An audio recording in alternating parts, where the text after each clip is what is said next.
نبی اکرم صلی اللہ تعالیٰ علیہ وسلم جب معراج پہ تشریف لے گئے تو اللہ نے محبوب کی اس طلب کے پیش نظر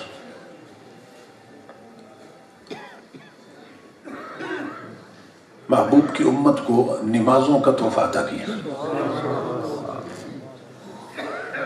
یہ نماز کا معراج کے ساتھ کیا جوڑ بنتا ہے؟ یہ حضور کی طلب تھی کہ مولا تو نے مجھے معراج کی عظمت سے نوازا ہے،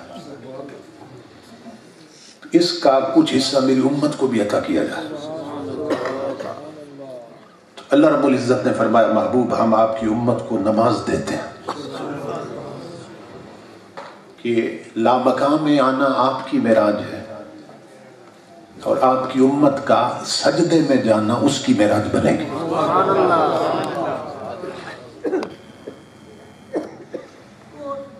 تو جو لوگ نماز پڑھتے ہیں اور سجدوں کی کثرت کرتے ہیں تو اللہ رب العزت انہیں معراج کی برکتیں عطا فرماتا ہے. اور اسی سے ریلیٹڈ میں ایک نکتہ عرض کرنے لگا. بعض لوگ کہتے ہیں کہ حضور صلی اللہ علیہ وسلم خواب میں معراج پہ گئے. الصلاۃ معراج المؤمنین، حضور فرماتے ہیں نماز مومنوں کی معراج.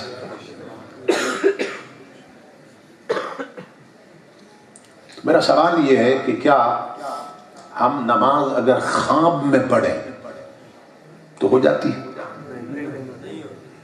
تو جب غلاموں کی معراج خواب میں نہیں ہوتی تو آقا کی خواب میں کیسے ہو سکتی؟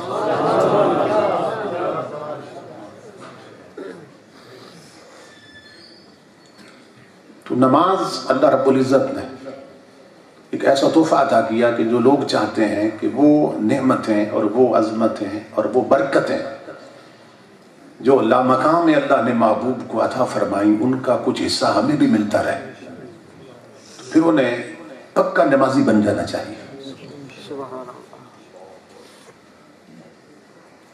یہی سبب ہے کہ نبی اکرم صلی اللہ تعالیٰ علیہ وسلم سے جب پوچھا گیا یا رسول اللہ ارشاد فرمائیے کہ اللہ بندے کے سب سے قریب کب ہوتا ہے، تو نبی اکرم صلی اللہ تعالیٰ علیہ وسلم نے جواب دیا کہ جب میرا غلام سجدے میں ہوتا ہے.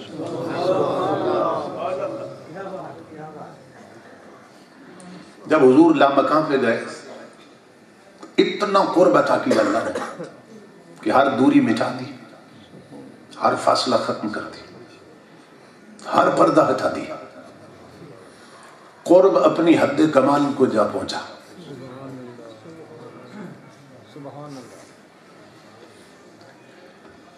تو نبی اکرم صلی اللہ تعالیٰ علیہ وسلم فرماتے ہیں کہ جب میرا غلام سجدے میں ہوتا ہے نا اس وقت اسے اللہ کے قرب کی انتہا نصیب ہو جاتی ہے. حضور کے قرب کی انتہا لامقام ہے اور غلاموں کے قرب کی انتہا سجدے میں. اب اس پر توجہ دیں کہ جب ہمیں اللہ رب العزت کا تصور آتا ہے نا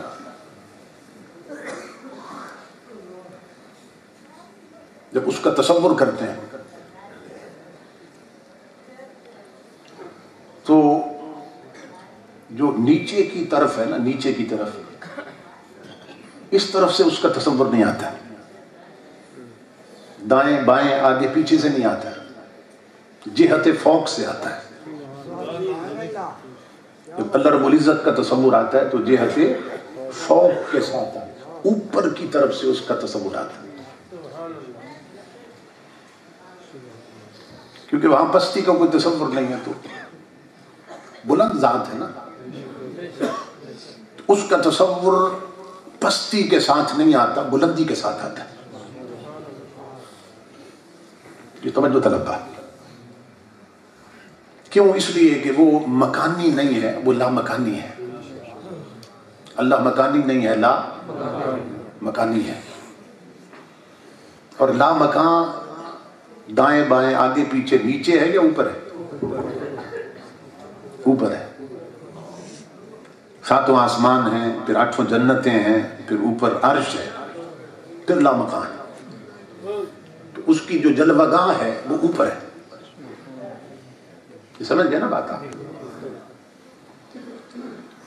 اب ہماری عقل میں یہ بات آتی ہے کہ جو اوپر جلوگر ہے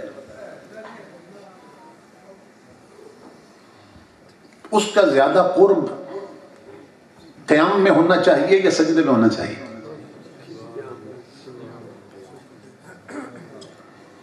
دیکھیں نا، چھت جو ہے، مثال دے رہا ہوں، چھت سر کے اوپر ہوتی ہے، تو جب آپ قیام میں ہوتے ہیں اس وقت چھت کے قریب ہوتے ہیں یا جب سجدے میں ہوتے ہیں؟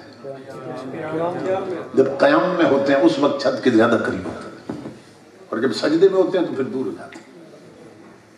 پہلے 6 فٹ تھے، رکوع میں گئے تو 3 فٹ رہ گئے، سجدے میں گرے تو 1.5 فٹ رہ گئے. تو جو نیچے گئے نا چھت سے دور ہوتا ہے. شبان یہ ہے کہ اللہ رب العزت کی جو جلوگاہ ہے وہ لامکان ہے، اور لامکان اوپر ہے. تو حضور سے جب سوال کیا گیا رسول اللہ صلی اللہ علیہ وسلم، مومن اللہ کے سب سے قریب کب ہوتا ہے؟ تو یہ نہیں فرمایا جب قیام میں ہوتا ہے، یہ نہیں فرمایا جب کھڑا ہوتا ہے تب اس کے زیادہ قریب ہوتا ہے، فرمایا نہیں جب سجدے میں ہوتا ہے تب قریب ہوتا ہے. تو اس پر صوفیاء نے نکتہ بیان کیا کہ جب کھڑا ہوتا ہے نا وہ اللہ کے قریب ہوتا ہے،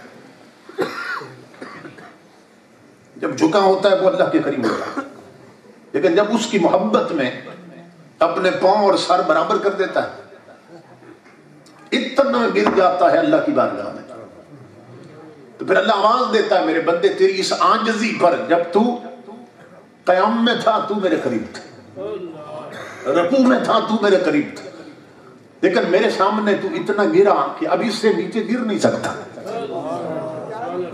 اب تجھے بشارت دیتا ہوں تیری اس عاجزی پر، اب تو میرے قریب نہیں، اب میں تیرے قریب ہوں.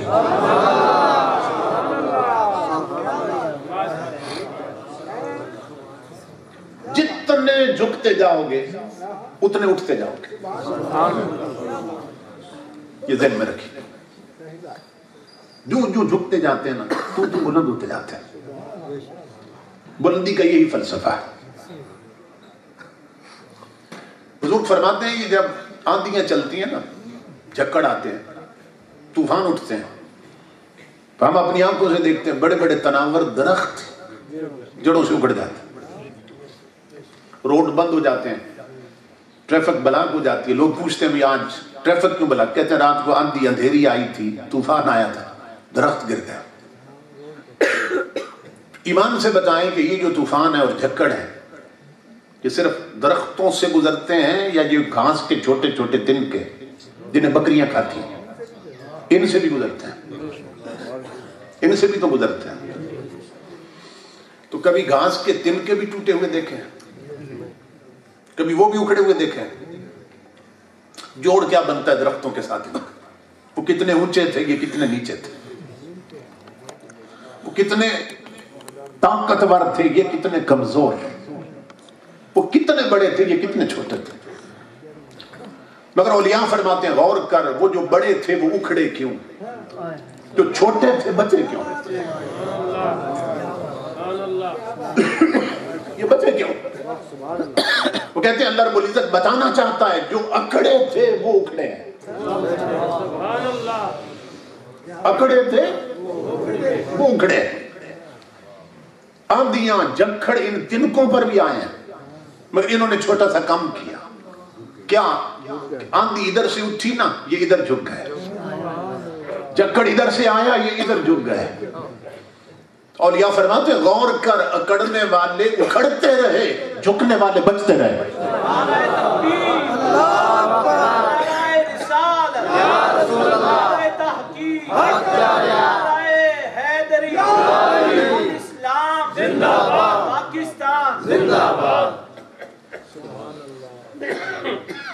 امام الانبیاء کے غلاموں، وہ جو اکڑے تھے وہ اکڑے پھرتے ہیں.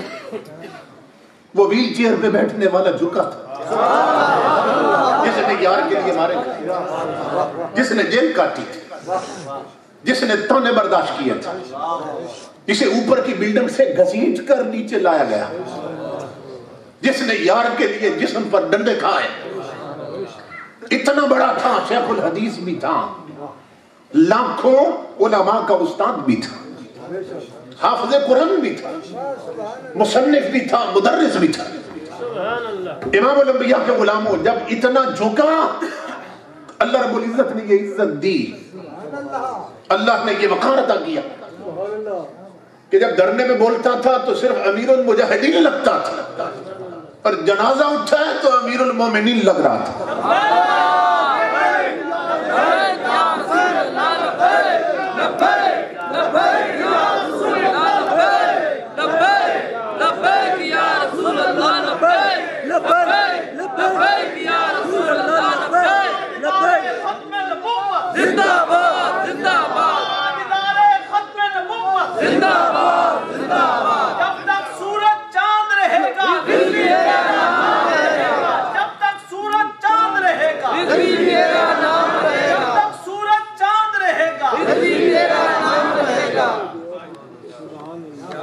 جو اکڑتے ہیں اکھڑ جاتے ہیں، تو جھکتے ہیں وہ بچ جاتے ہیں۔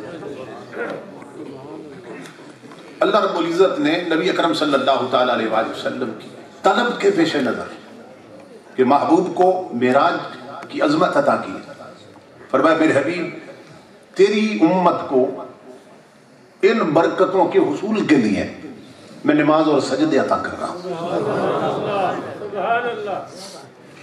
اس لیے ذہن میں رکھیے کہ نماز یہ مومن کی معراج ہے۔